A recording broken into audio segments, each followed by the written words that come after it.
There's a number of things here, as you can see, on display, from artwork to handiwork to, of course, some of the literature, some of the history, pictures of what you would encounter if you were to go there to the Philippines, to fruits and vegetables that we enjoy there that are unique to that part of the world. So I don't know quite how to go about this, except I'll just start. And maybe a good place to start would be on the on just what I said, and then work towards the spiritual, as it were. And that would be right in this area right here. So and there's a house church right there. It's called a Bahay Kubo, which is another word for like a thatched or a wooden house made out of bamboo mostly and palm. So here's some of the artwork. I'll go ahead and start here. And you can see things like this that some of us would take home. Now, we have all kinds of stuff over the years, right? And I remember when Vern Palma went to the Philippines in the early part of, our time there. And by the way, he said, if I get over this prostate cancer, I'll be there. And sure enough, he went. And he didn't go just once, but twice. And he taught us a few things while we were over there, like timeliness instead of this Filipino time. On the way home, he bought these bolos, which are long knives. You know, they weren't quite that long. They were the short version, actually. They were like that long. I think he got 3 of them for each of his grandsons. And he tried to get it through customs. And I said, you're going to have a struggle with that one. But you know what? You know how persistent he is. He got them through. So this is the kind of thing that we get over there and bring over here. And so you have things from this plaque there to, it's a very practical pipe, right? This is one of the hats that the farmers wear, you know. Doesn't fit me anymore. Huh? Oh, it's the other way around? Oh, sorry. You're right. Okay, so there. Should I leave it on the whole time? Here's one of my dad's ashtrays when he used to smoke. And this thing went through a lot of abuse. Look at that. They don't make them like they used to, by the way. This goes way, way back to other things as well, like that. Put your knickknacks. And then here's a book on the history and culture of the Philippines that's extremely well done, and it has a bit of history here. And I wanted to turn. Oh, here it is. This is my only claim to fame, and it's this fellow here. Does he look like someone you might know? He actually is one of the earlier revolutionaries of the Philippines to liberate the Philippines from the Spanish. And he tried to liberate the Philippines from the Americans. I hate to say this, but you guys were in there, or we were in there to make that a territory, right? Because of all the benefits of that land. I mean, to this day, you have ships from Hunt's to, you name all the big canning fruit companies, they have their own ship and it docks in Davao. Bananas, all kinds of cocktail fruits that come from the Philippines. Well, this fellow, getting back to him, is my ancestor. His name is Emilio Baloy Aguinaldo. That means that his mother was related to me, or I'm related to his mother. And he was the first president of the Philippines. And he was a soldier, and he died fighting for the liberation of the country. So that's, yes. How long did you stay? Well, my dad joined the U.S. Navy back in 1946, right after World War II. He was only 18, 17, and had the privilege of joining. He grabbed it, and he married my mom right before he joined. Was shipped over to Great Lakes, had his training there, and off they went. And she would work at every naval and other military installations wherever my dad would be stationed. Marine Corps also, El Toro, Army, Fort Ord. So they were a pair, and he was a hospital corpsman. So wherever they went together. So that's how he got into the Navy, and that's how I got into the Navy and my 3 siblings, and we went everywhere. But I was born there. Another sibling of mine next to me, my brother Mark, was also born there. My 2 younger ones were born in California. So, and let's see. And this, you might wonder, what is that? Looks like a horse, hobby horse or something, right? It's what they call a kudkuran, right, Spirit? Kudkuran is a tool, and it's very sharp here, so you got to watch out, right? And what you do is you take a bolo and you go whack. I decided not to bring my bolo into, the demonstration, so I'll just pretend for you. So you whack it in half, save the juice, the coconut juice, right? And then if you crack it just right, you got to crack like that. At least that's what I remember, because this is really hard. And then you take each half, and then you sit on this, and then you put a plate underneath, and you go like this. And you have grated coconut, see? Does that make sense? And then coconut is almost in every dish, especially desserts. And I might add, we would take the husk of this, which is a lot bigger, and if we cut it just right in half, they make good buffers for the floor. So the ladies would do this all day long on the floor to buff the floor and make them nice and bright and shiny. So that's kudkuran. Can you say kudkuran? Kudkuran. You got it. And this is called inog. See? Nyog. Nyog. And this is healthy for you. We'll go to this end since this is sort of part of that. So here's a wonderful display of what it's like living in the Philippines. And it really looks like this when you get over there. In fact, my grandfather owned a rice field right beside the compound where he raised his children. He had 9 children. My dad was the youngest of the men, 3 brothers and 6 sisters. And I remember when they would plant in the spring. I remember very well. They would build up the walkways, or they're already kind of built up already, but they would, of course, irrigate it and plant the rice, just like they're doing here. And there's a song, planting rice is never fun, bent from morn to the set of sun. And we'd sing that over and over again until we get the whole field planted. And then comes the fun part. That's fun, but the fun part is harvesting. And I remember helping out, and I was just like 6, so you can guess how much help I was to my grandpa. But they would go out there, and then they would take this curved bolo, and they would chop it like that, right? Got to be very careful. And then they'd bundle them up, and they'd stick them up in stacks or in stock. I don't know what you'd call that, but anyways, yeah. And then someone would come along later and gather them up, and they'd pile them up high, like a big mound. And you might have seen pictures of that. And then, of course, what they do after that is after it's dried, they have to separate the rice with the chaff on it from, of course, the stalk. And that's a process. They have to separate that, and I forgot exactly how they did that. I wasn't, when it comes to the hard work, I was not around.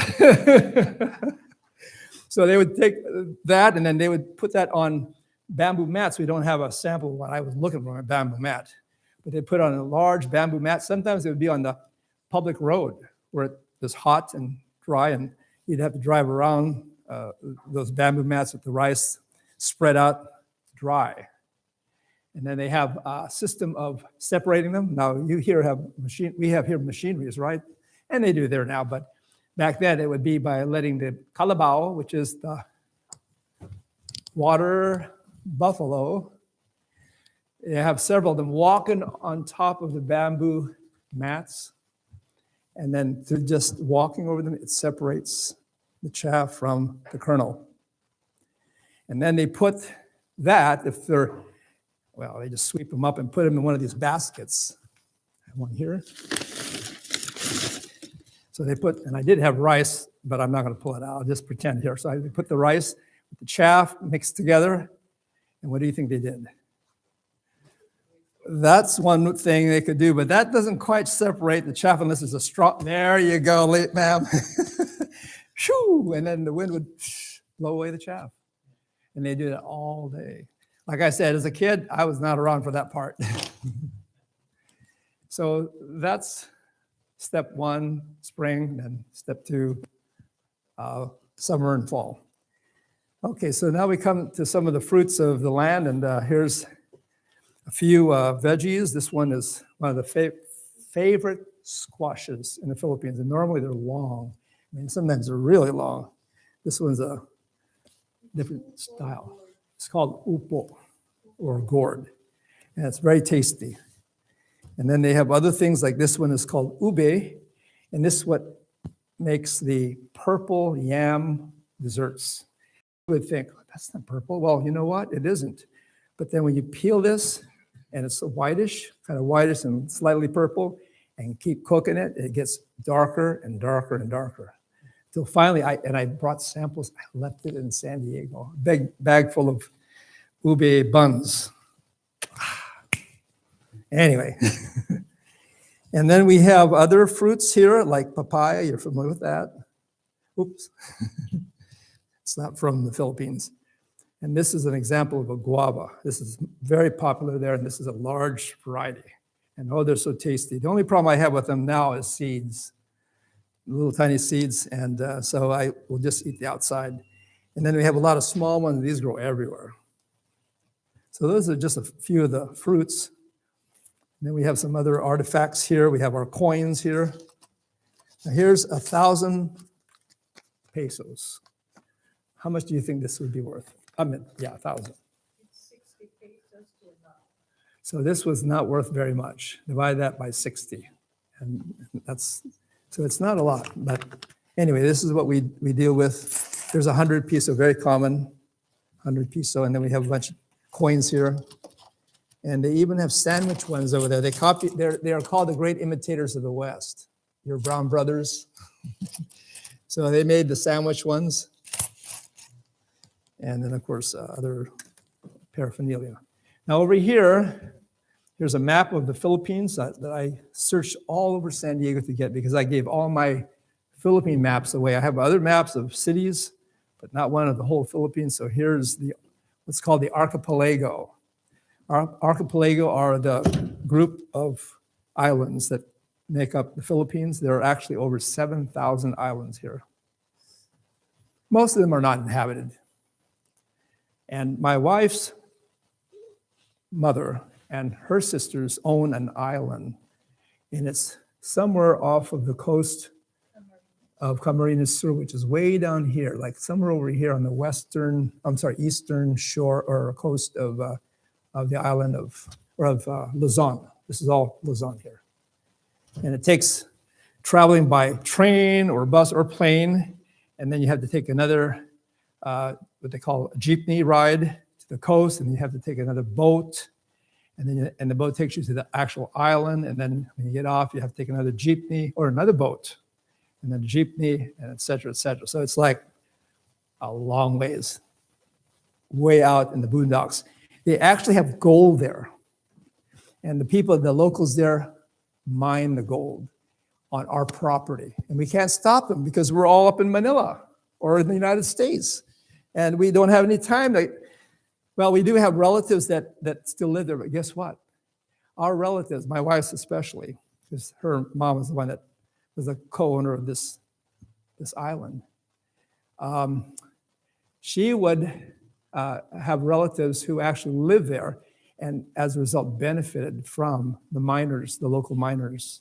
The local miners would trade in gold with the Chinese merchants. So the Chinese merchants were making out big time. But so are our relatives, such as one doctor, a relative of my wife. They had boats, they had cars. They were living high off the hog, off of our money or our land. It's all documented too. I'm not just, And I'm not naming names, right, to protect the innocent. They're all gone now, as far as I'm told.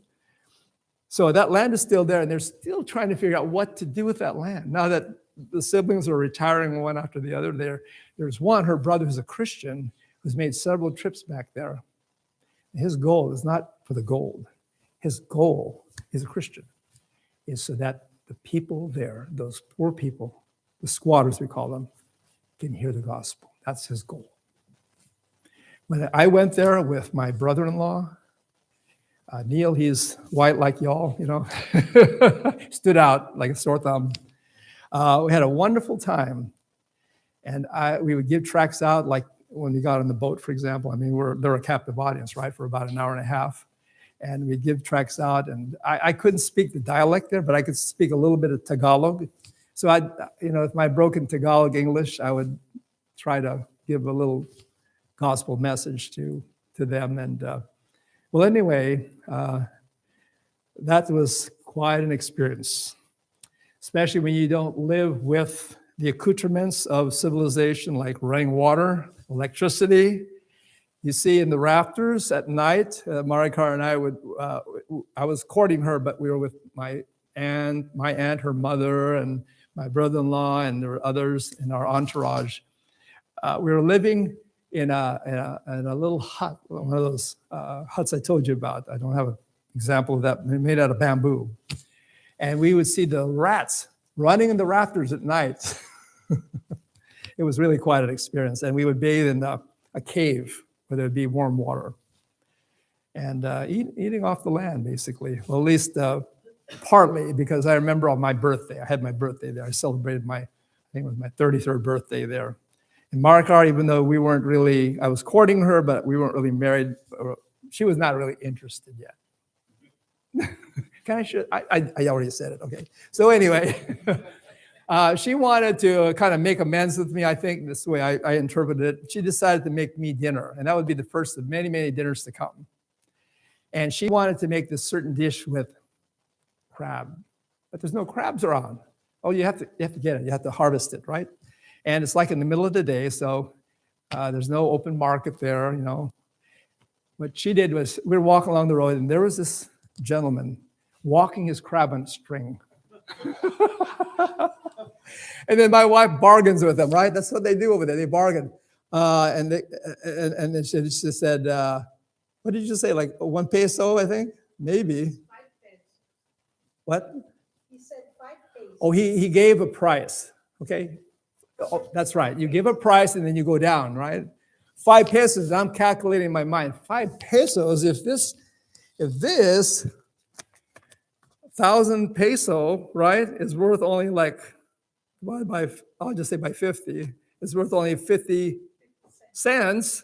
No, not 50 cents, $5. Can you imagine 5 pesos? I mean, 50 pesos or 5 pesos. I said to her, pittance? That's what you want to give this person? Pennies, for his pet crab? And so she was trying to bring it down. I'm bringing it up, right? And then finally we compromised. I think it was like the equivalent to $250 in dollars. I think. Pesos. Okay. Well, anyway. He said it was his pet, so okay.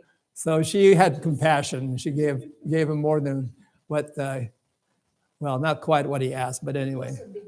It was a big crab, and we had a delicious dinner with that crab. And with the coconut milk, right over here, sir. And I think I'm the one that had to do the, grading that night. That was my share. So that's the Philippine Islands, and in terms of its numerous islands, and many of which are not inhabited. And there are many who retire, and they can literally buy an island if they want to and live off of their Social Security. So what is the population? The population there is probably around less than 200,000. No, not even that. No, in the whole. It's about over 150 million, probably something like that. Yeah, so it's quite a bit. But again, there's a lot of islands, and most of them are concentrated in major metropolitan cities like Manila particularly, and then Davao. I mentioned to you, it's way down here in the south. which is a growing city. Oh, and the Philippines are divided into 3 sections. There's Luzon to the north, there's Mindanao to the south, and then there's what's called the Visayan Islands, which are all those middle islands. And a lot of the typhoons, they come through here like this. Like back in 2013, this huge one, the biggest recorded typhoon ever, called Yolanda, came right through this and just made the sway right through this. And it was said that when we visited there to give relief, myself and Pastor Wojtek joined a group of brothers there, and we actually tried to bring it to them rather than just to give it to whoever, because you never know if it's going to get there, right? And they said in this one city called Catloban, it's the capital. Catloban. As many as 30,000 people died in one disaster, which was a lot. So. Now, is the Philippines fairly homogeneous, or are there different cultural groups? You bring up a very good question, and that is the latter, meaning that there are quite a number of groups that are represented here. And a good part of that is because of the influences from the outside. Not only did you have the original people, they're called the Malay race, the brown colored skin, and many of them were even dark in complexion. Some are still grouped like that in northern part of Luzon. But you had influences from the Spanish, of course, and also the Arabs, and even the Dutch. So these various ones, and the Chinese are probably the most influential in terms of business. And so much of the large corporations are owned by people with Chinese ancestry. They're kind of like the Jews of the East. I hate to say it, but it's true. I'm part Chinese, but I'm not rich, But anyway, the ones that are into business are doing well. But yeah, they're divided into different cultural groups. And that's what makes it difficult for the church, because the thinking the people is like that. In other words, kind of like a tribal mentality. So that's makes it difficult for Presbyterianism to really get established there. So what is the primary religion now? It's Roman Catholicism. It's about, I think it's still about like 60 to 70%. And you have Islam, which constitutes probably the third largest group. Protestant Christianity would be second. So that's the basic breakdown. You had those that don't have any religion, that kind of spiritistic, but they're really a small number anymore that I know of. So. Manny Pacquiao? Mm-hmm. Oh, yes, he's a professing Christian. He is from down here. Yeah, he's brought a lot of notoriety to the Philippines, and Boxer, right? boxing, exactly. Yes, he was the world champion, I think, at one point, but he's since been dethroned. But he's very popular there. Not so successful in politics, though, as he tried to run for president, and yeah, he's not in the running. Well, here's a picture of one of the shirts I got from brethren down in Davao. They're very, very hospitable down there. And I've been to places that most Filipinos have never been when you're in the ministry or in the short-term mission work, like with what we're doing. I get to go to all these places, and I tell my wife and her family about it, and they said, "Really? You went there, Oh, yes, and here's proof. So this is the national bird of the Philippines, which come from that area, and that's an eagle, Filipino eagle. So, and of course you see this shirt. This is made out of pineapple fibers. And let me tell you, if you don't have a cotton t-shirt underneath, you sweat like the dickens, I mean, it's like that. So, but now they make it out of cotton. And and they don't use this that often. Actually, you'll see a few traditional folks, but most of the brethren, they wear white shirt, maybe, or the cotton version, or even white shirt and tie. So, and here, here when I was down in Davao, I got to hold one of their alligators at the alligator farm, and spent some wonderful time seeing their flora and their fauna down there. Very beautiful area, very like untouched, but it's still close to the city as well. So it's a great place to plant a church, and there's several churches, including, of course, the Presbyterian Reformed Church there of Davao City. Now we come to the Bible. Here's an example of the Philippine Bible, Ang Biblia, or the Bible. And this particular one is in this old traditional English back in the time of 1901, when the first Bibles were streaming in there from, or the first missionaries were streaming in there from the United States. And this one is actually Old and New Testament, and the English of this is the King James. So it's a very old and established Bible. And then we have some tracts that I obtained. This one we made based on the $1 million bill that you might have seen floating around, only it's in Tagalog. And instead of, I forgot who, but they had different presidents here, like Obama, here we have Martin Luther. And that's a good lead in to the Reformed faith. And in fact, some of them, interestingly enough, over there knew that was Martin Luther. They probably have access to the internet, and so they recognize his face. But no, it's a very helpful tool, and this has scriptures, the bad news and the good news, simple gospel presentation. It's a good lead into the gospel with folks. And we made 10,000 of these. And I know that some of them we gave to churches, but we got rid of those, just like lickety split. And then that a friend of mine wrote in English first. It's called Kapatawaran, or forgiveness, an elder in my former church. And then later, another pastor translated it to forgiveness Tagalog. And it's an excellent tract, so we give these out as well. Now, about here's another artifact. About the work of Heidelberg Seminary, and I don't need to say much about that, except it's a growing work. I would like to just share some of the statistics. Now, they have, I think at the last count, still anywhere from 40 to 50 students that study online. They're about to graduate their first class next summer, and I hope to be able to join them for that. Some of the brief statistics in the last Philippine report. The POCRC has 7 organized churches with 5 ordained pastors from northern Luzon Island, to southern Mindanao Island, San Marcos City, Pangasinan, that's the province that the city is in, Dagupan City, Pangasinan, San Ildefonso, Bulacan, Malolos City, Bulacan, Calauan, Laguna, Loreto, Agusan del Sur, and Davao City, Davao.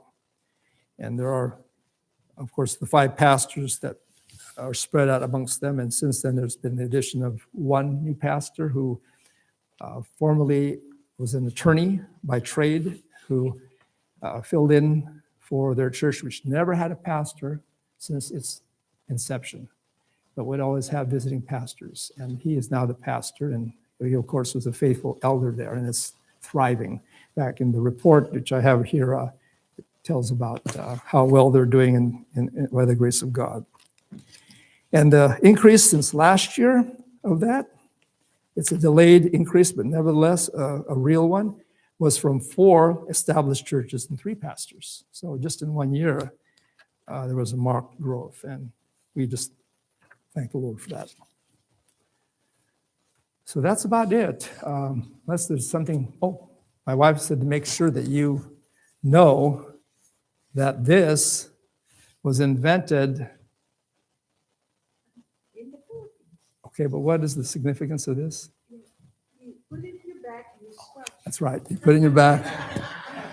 Ah, Yeah, because you never reach so yeah.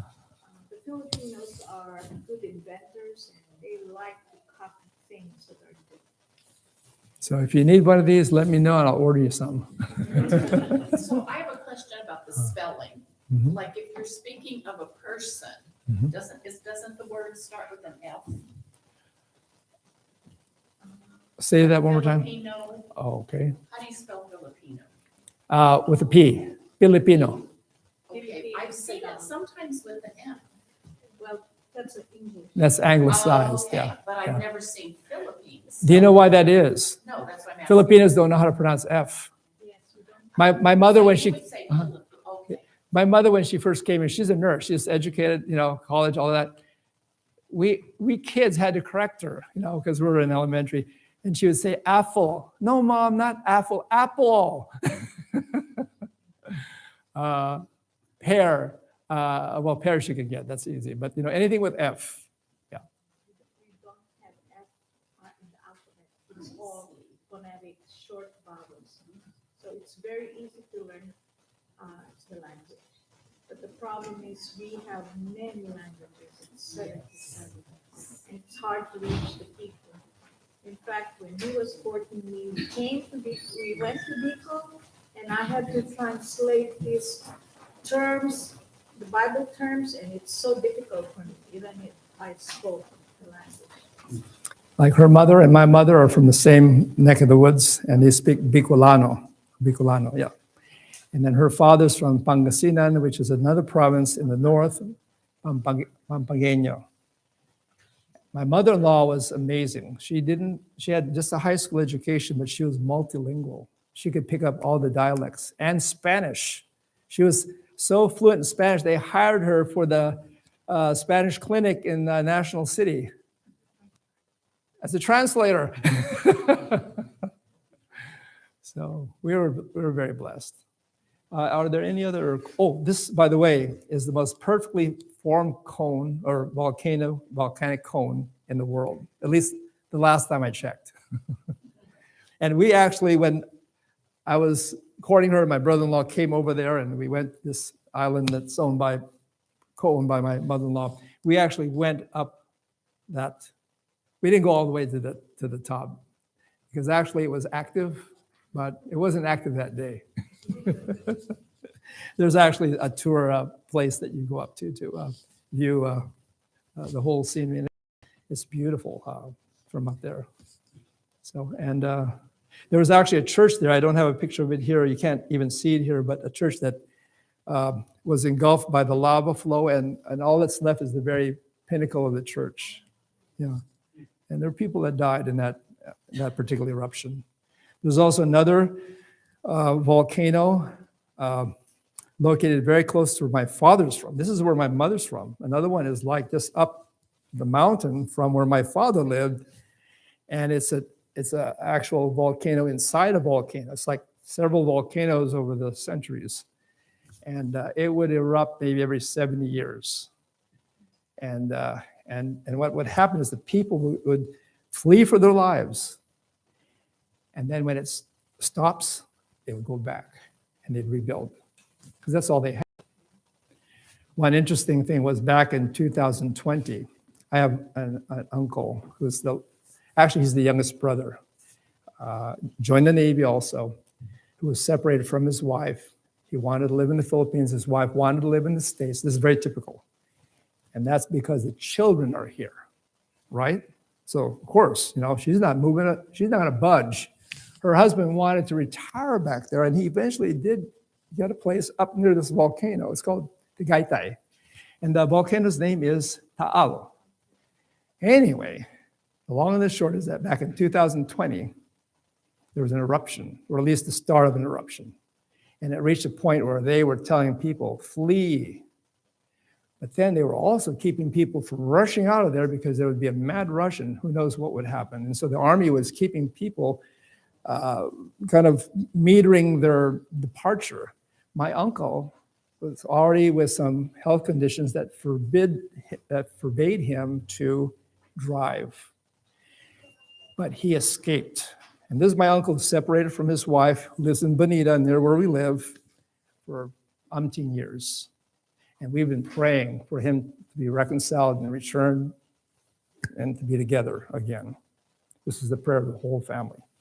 Well, the Lord had his way, because when that volcano was going to erupt. And I have pictures of that that I'll show you later, or I'll actually pull out right here. It's in here. And it shows it back then and how it was looking like it was going to go. He got into his car and he secretly snuck out one night, and he went past all the barriers and he made his way to his doctor because he needed to get permission from his doctor to fly. And somehow he got a ticket. He got a relative to accompany him. And the next thing you know, we're celebrating their anniversary in my house.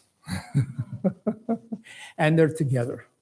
And they're working things out. And rightly so, because he is not in any condition to care for himself anymore. And she's a nurse. And the children are just so thrilled to see their dad. So that's a wonderful story of how God does miracles today. And he uses something like that to accomplish it. So, any other questions? Yes, sir. So you mentioned that, I think you said that the dominant religion is Roman Catholic. Were there sort of native religions before European influence came in? And if so, is any of that still in the area? Is that something you have to contend with? Are there social norms that descend from that you have to contend with? You know what? I've never. I went my high school. My schooling there was up to second grade, but my wife graduated from there. She might be able to say something about those religions, like spiritistic religions. The influence is there, mind you. And in fact, for example, I remember studying it, and they would have these faith healers, they call them here. Well, they have them there too, and they have what they call the herbalario, which is like herb healer, you know. And when the herbs don't work, guess what they do? They have chants and incantations, and they do that, you know, especially if you have money and you can pay for the extra services. So that's still there. It's in the culture. There's no question about it. Even the Roman Catholics. My mother-in-law, and she was the one at first admitted before she professed faith in Christ when she professed faith in Christ that she would believe in things like witches flying, you know, in the air and ghosts and duende, which are little dwarf people, and my wife too, at one time, didn't you? Yeah. I was afraid. We go to faith healers a lot, and we're very superstitious culture.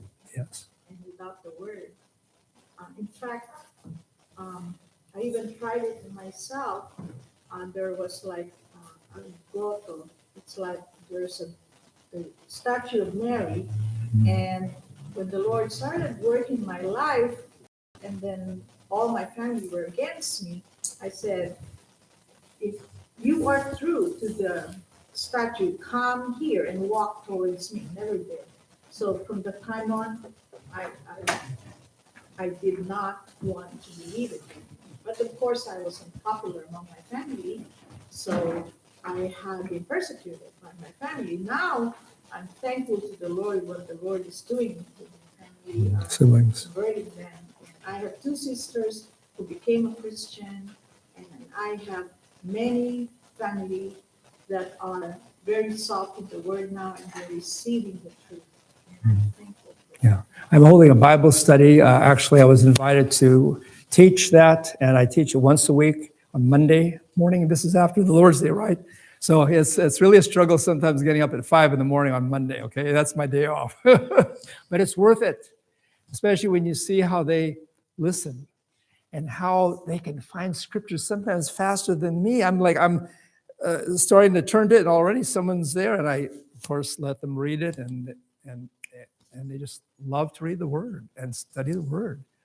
And it was a very timely how her oldest sister, who was not favorable to the gospel before, and her husband became a believer, and is really far ahead of the other siblings as far as reforms, like, for example, not having anything to do with prayer to saints, especially to Mary, prayers to the dead. She has put those all behind. She's debunked them one by one.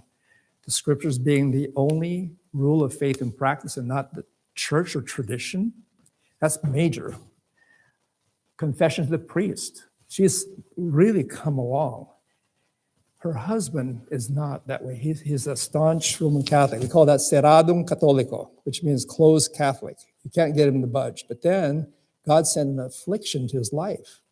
He had, on top of dialysis, where he had zero use of his kidneys, to within a few short months having quadruple bypass. The family are going back and forth like this, whether to allow him to go through that or not. In other words, maybe just live out the remaining months of your life with some quality of life, right? Well, eventually, the Lord caused it to work in favor of him getting that surgery. But in between all that, he professes faith in Christ. And now he's a different person. And you see his face now. I saw a picture of him on his birthday, which was yesterday or the day before, smiling, and he's eating, Is he still in the Philippines? Yes, they're all in the So you do Philippines. this online? Online. I'm sorry I didn't make that clear. Yes, online now. Yes, so that's one of the, That's exciting. it is, yeah. And with our internet availability and access, it's just incredible what you can do in terms of something like that. You don't have to go over there. It's still good to go over there, like when Heidelberg Seminary represents itself face to face. That's very important, especially with online schooling, because they need to see that face behind that instruction in person. And plus, we have a number of new folks, new men who have never met, for example, Maynard Kerner, or even some of the other pastors that Well, for teach. you guys to physically go through all the trouble to get there and expense means a lot too. It does. It's an effort, and you really know that that men that go there have a passion to be there. There's no question about it. And I just thank the Lord for the brothers, because they have really gone more than the second mile in terms of being away from family. I have to share this one thing with you. We would never have a vacation. We'd go there, and that would be our vacation. Vacation. You don't even go scuba diving or sightseeing, lounge on the beach. So I'll tell you who it is. Michael Wojtek suggested, after going how many times together to the Philippines and not getting any vacation, and coming home tired, needing another vacation, we decided to stop in Hawaii. And we rented a hotel of all places. And I go to Hawaii. I never done this before. Rented a place right on Waikiki Beach. I mean, the water comes almost right up to the hotel door, okay? And that's how we spent our vacation. And then got a sports car where we pulled the top down and we drove all around the island and just had a wonderful time. And the weather is very similar to the Philippines, too. The weather in the Philippines, for people like Pastor Paul, Oh. went there, he's like sweating. Oh, yes. It's so hard, Challenging on your very challenging. health, yeah, yes. And yet, I tell you, they want him. They want him back by popular demand, because he is such an example of our denomination. He really is. I remember the first time he went there, and he did a conference. He was part of the conference. He and I think it was Pastor Wojtek were the main speakers. When we first arrived there, and we were there on time. That's very important. On time, right? Not American time, Filipino time, God's time. What was that? I heard somebody say something. All the. Huh? Oh, Vern Palma. Yes. And he was still the president of Synod.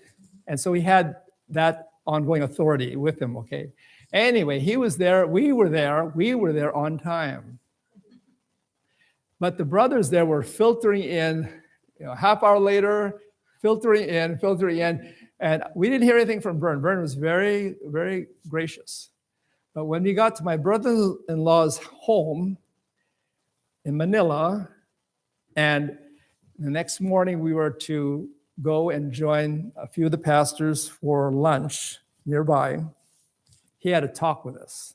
He sat us down in the drive, in the parking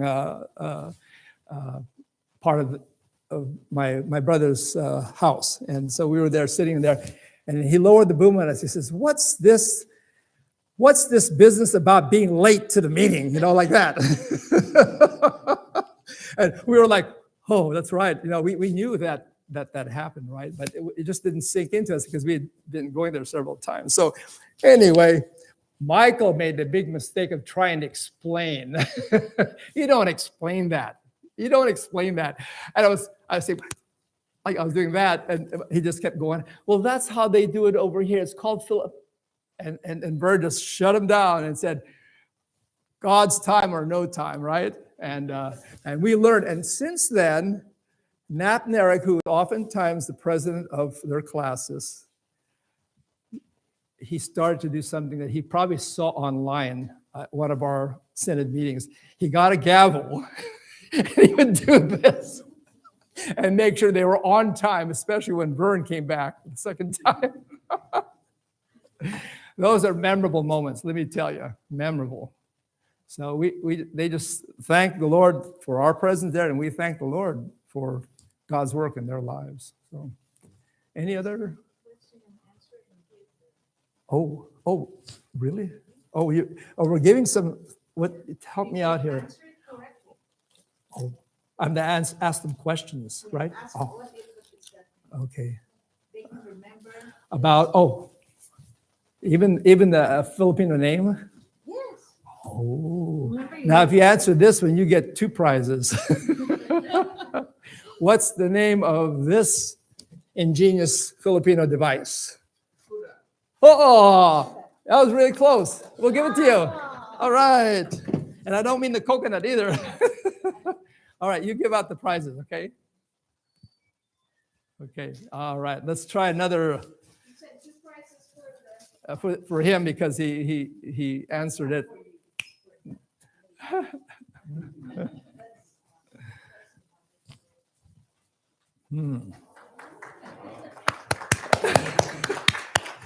Okay. Who knows the name of this creature? I said it in Spanish. What is it? You got it. Give him a prize and give him a hand. All right. Now, I don't know if I gave the name of this volcano or not, but I gave 2 names. If I gave this name, I gave also another name. If you can name one of the volcanoes in the Philippines, there are 2, you get a prize. Number 1, number 2. Either one. What character? Okay, here's another question. What characteristic of this volcano makes it unique in the whole world? Symmetry. Ah, give her a prize. There you go, dear. And if you want another prize or like fruits, you can have it. Mangoes are excellent. I don't know if you ever had a mango recently. These are not the best mangoes. They're very fibrous, the ones that we get from Mexico and South America. The kind there will melt in your mouth, not in your. To camp one year, the Philippines. Did I? They're very orangey and pulpy. Oh, they have one that's called Calabao. No. Oh, yeah, that's the Small one. Indian, the small one is the Yeah. Indian mango. No. And then the other one is like a champagne mango they call Yeah, it. it's very, very sweet. They have like so many varieties of The one mangoes. that's the biggest one. Yeah. I forgot the name. And they have some fruit here that's so big, like jackfruit. It's like huge. Oh, that's incredible. And they actually eat them there. But boy, oh boy, taking that thing home. Any other? Okay, let's see. We have another question here. So, how many islands in the Philippines, approximately? 7,000. Give the man a hand. What's that? Oh, practical. You're welcome. And if you want one, I'll take an order. You don't. It's free, okay? And I'm serious. Okay, so that's great. Let's see. Okay. What does this mean? The Bible. Give him a hand.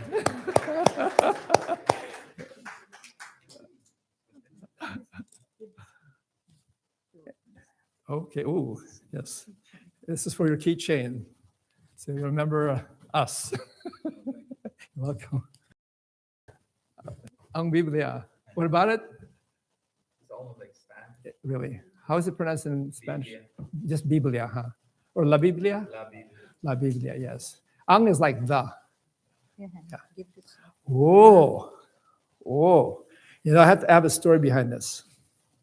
When we were married, it was during the revolution of the Philippines when they ousted Ferdinand Marcos.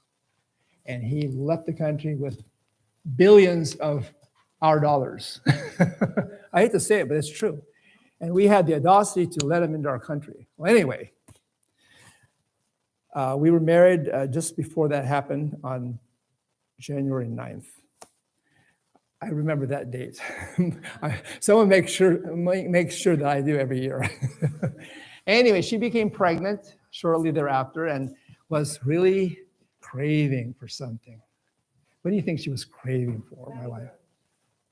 Well, maybe I don't remember mangoes, but there was another thing that she was craving for.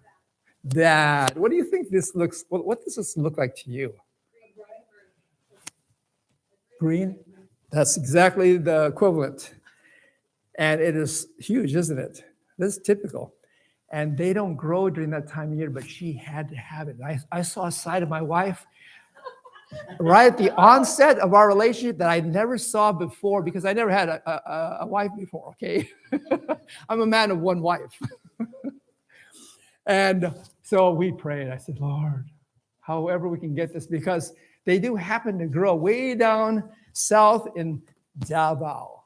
But no one ever goes there. I mean, it's just, you just don't travel around if you're from the Philippines, and I wouldn't go without someone, and I wasn't about to go down there, especially with the revolution ready to break out, right? And so we prayed, and lo and behold, her coworker, is that Vanji? Had an aunt. She heard via the grapevine that there was someone in her office, in the government insurance office that they worked in, that had a craving, and that she was craving this. And lo and behold, the next time after she heard about, Margar had her heart's desire, and she stopped craving, at least for that. So this is like grapefruit. This will be one of the gifts. Oh, okay, and this is not cheap here. This is important. I won't tell you what it cost, but I had to bring one. So my question is, where do they make this shirt? That's not enough. Hint, if you can read it. Can you read it? Who was first? You were first? He was first. I heard your voice really is very resounding. You must be in the ministry. You get this, even though your wife's not craving.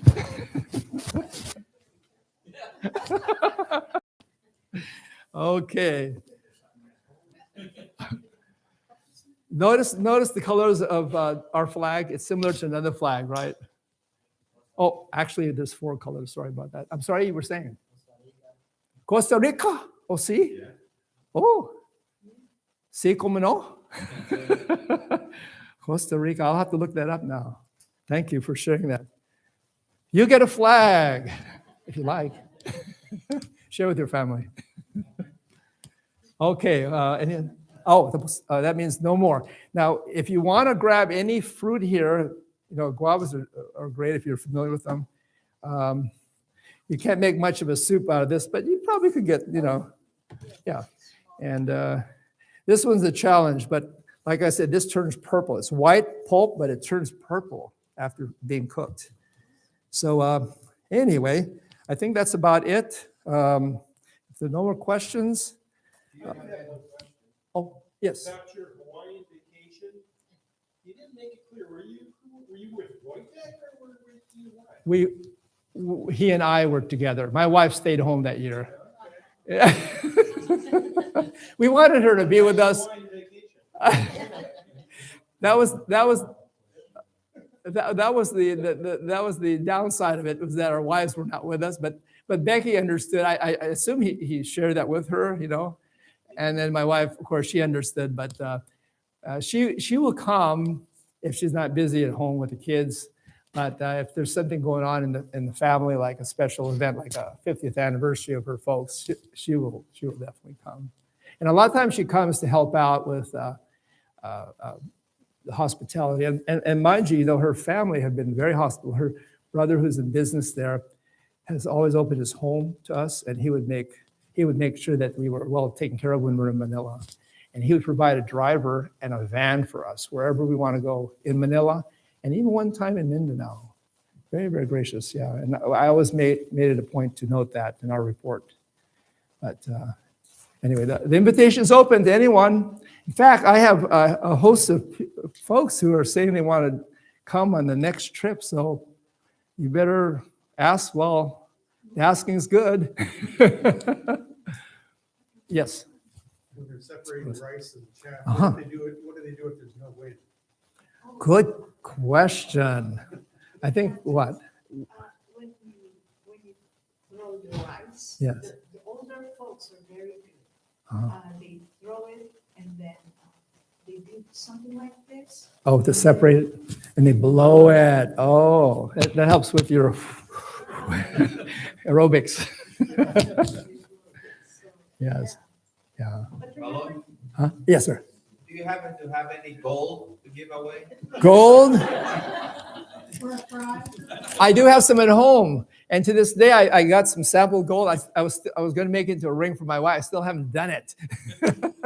I think I'm waiting to get more gold because it's kind of a little bit of gold, But my brother-in-law and I, when he was there, as I shared with you earlier, how we went to the island, Matalhud, it's called, and we actually tried to go down into the cueva, the cave, and you have to go down like this, and then you get ore, but it's kind of risky in a way. Well, anyway, we got some, and then we saw the process of how they smelt it and they get the gold out.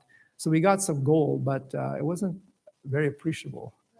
it's very hard to do. Yeah. Well, if you go, for example, you bring old clothes and the town folk will give you gold in exchange.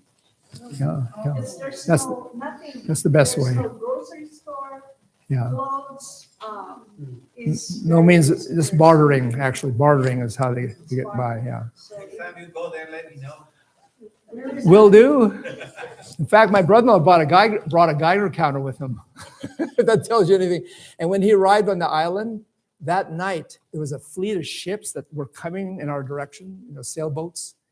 And we thought there was an invasion, that they were coming to take his Geiger counter from him. We thought that was what they were going to do. And we were battling down the hatches, and then we find out as they got closer that they were going fishing. But no, we definitely, you can get gold. In fact, that's where what they call the Yamashita treasure is from. The Japanese had harvested gold or bought gold in the Philippines, and they hid it there. And supposedly it was still there up to, I don't know, after World War II.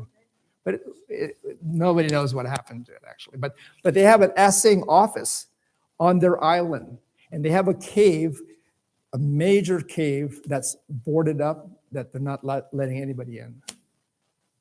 We're the owners, but I don't know. There's probably people that are still going in there, and taking the boards down. We just don't know about it. When we show up, they put it back up, So So my brother said that it's no longer the owner's gold, it's the government. oh, that's right. So The government changed the land law. is ours, but Anything under in it is the so we government's. cannot really have. Yeah. If we have gold, Mhm. the government will be the first. Yes. So it's different now. Yeah. It sounds familiar, doesn't it? Yeah. So. Well, unless you have any other questions, I'm pretty much done for the day. So if nothing, maybe we could ask, let's say, Pastor Puche, if you could close with a word of prayer. Okay, right. Thank you. Lord, we thank you for this day. Thank you for worshiping you and hearing the preaching of the gospel, and also the fellowship meal and this time of getting to know a little bit about the Philippines and also the work of the gospel that is being done there. We praise you, O Lord, that you have you elect in that country and that you have sent missionaries and pastors to bring the gospel, especially the Reformed faith, into the Philippines. Continue to bless Pastor Baloy and his wife, his family, and his ministry in San Diego, and help us, O Lord, never to lose sight of the mission work and continue to support mission works here in the U.S. and abroad.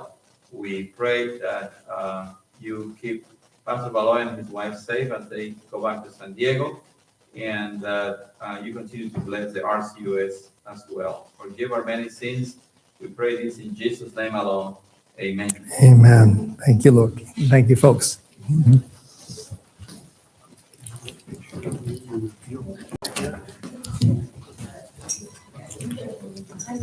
I don't know if you